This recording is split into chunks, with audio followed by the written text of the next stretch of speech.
రాష్ట్రంలో ఎక్కడా లేని విధంగా కేవలం 6 నెలల్లోనే తాగునీటి ప్రాజెక్టు పూర్తి చేసి ప్రజలకు నీరందించామని మంత్రి పయ్యావుల కేశవ్ అన్నారు.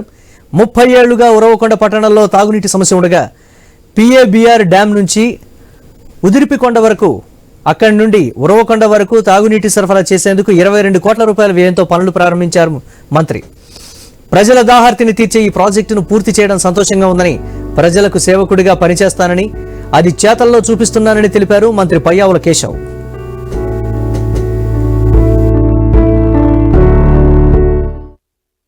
ఉరవకొండకి శాశ్వతంగా పరిష్కారం చేయాలనేటువంటి ఉద్దేశంతో అనేక పథకాలని చేశాం.